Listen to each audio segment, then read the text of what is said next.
ए जी सुने तानी। अरे हम दूध ले आइल बानी।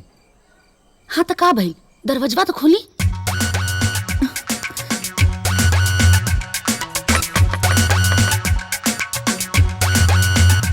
आवतानी आवतानी।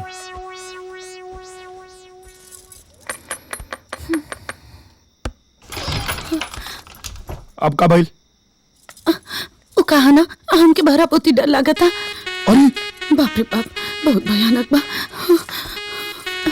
अरे माई बहरे भी है तो डर काहे लगा था? अरे अम्मा जी से तो असली डर लगा था।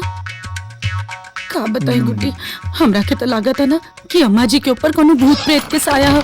कुछ भी अजब गजब बतियावत रहली हमरा से। हमके तो लगा था ना तोहरे ऊपर कोनो भूत प्रेत के साया बा।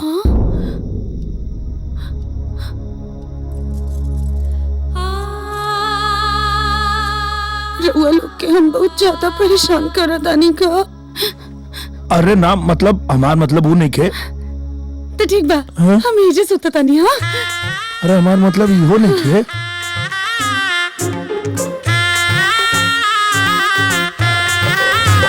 तू कहाँ जागल बड़ू? सुता तू सुता आवा सुता सुता सुता सुत जाई रउआ सुत जाई।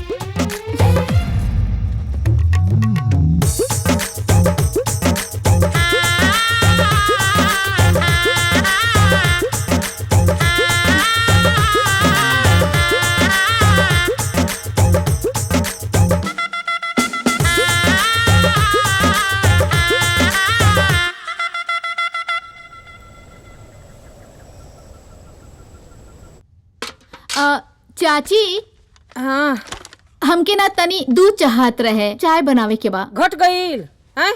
जब देखा तो घटला रहला। कबो दूध फट गईल तो कबो बिलार पी गईल। ये तो तोहार काम बा, ये तो तोहार सौर बा। कैसे फट गई ले?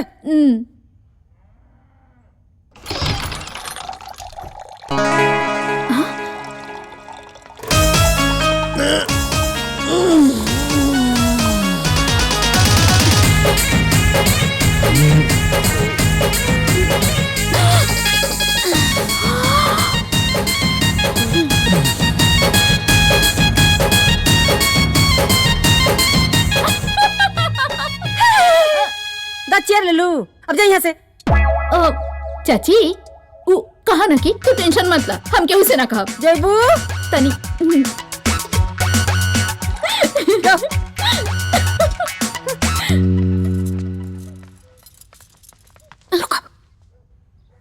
दिमाग खराब बा तोहार हैं? उन्हन का बियाह करावा खातिर इतना पापड़ बेलू और जब बियाह हो गल तो दोनों के बीचे में घुस के का सौतिया डाफन ले बड़ू हो।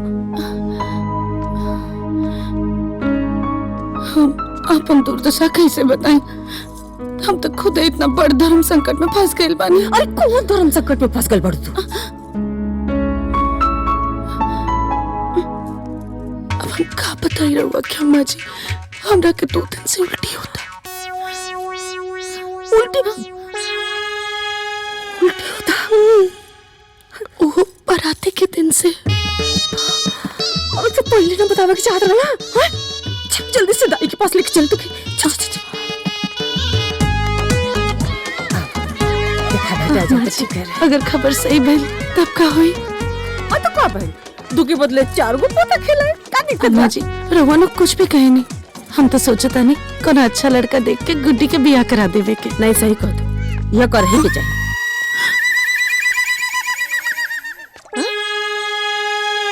का भइल? ओ दोनों जना घर में अकेला पड़े। अरे अरे बोले जा। अरे अरे सुन रे। अरे अम्मा जी सुहाग रात के बजाय अगर सुहाग दिन मना ली लोग तब। अरे बाप रे। अरे सुन रे। अरे तो उड़ा दलस रे।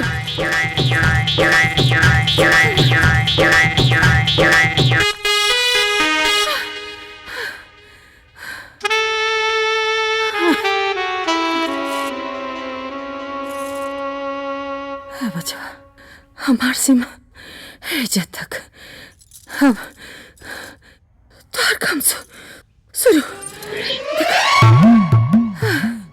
अच्छा देख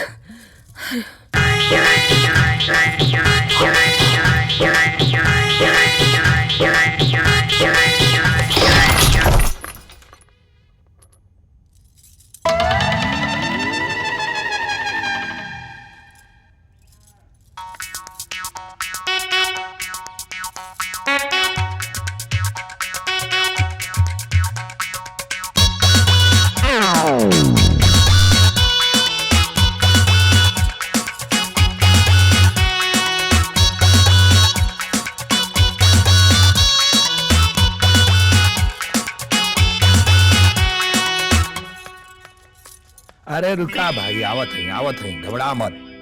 ए ला चाप के खा ला पूरा, बार बार ना हम आई। गोद के मुड़िया खोरे, खा खा खा।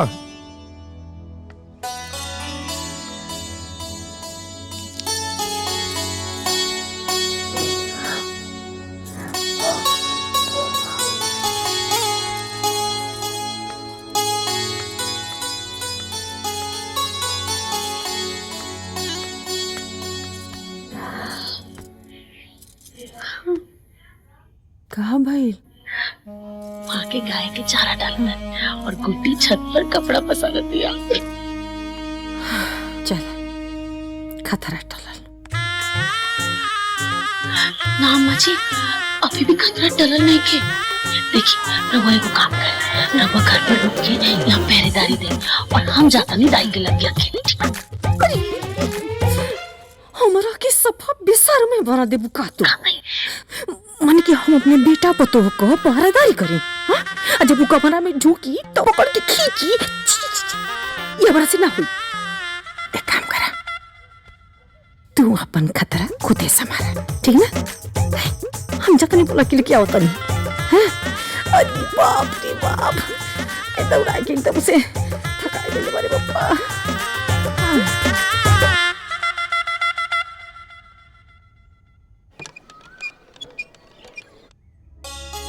अच्छा तजी मचलाता जी, और उल्टियों भइल रहे। अच्छा उल्टियों भइल रहे, दर्द होता? कौनो बात ना, हम देखता नहीं। हाथ दिखावा। कुछ खैले होखबू कचर मचर ना, वही से दर्द वरद कराता, गैस बनल होखी। और कौनो बात के तू शंका ना करा। चिंता मत करा, तू ठीक हो जाइबू।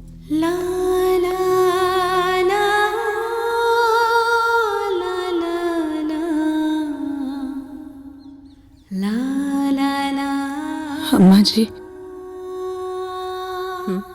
हमरा भाई के फोन कर दी ना, हम कुछ दिन खातिर अपना नैहर जाके रह।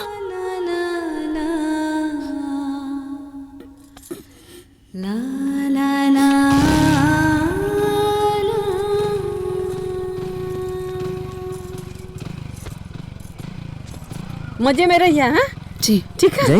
हाँ जा भैया, आराम से जइया।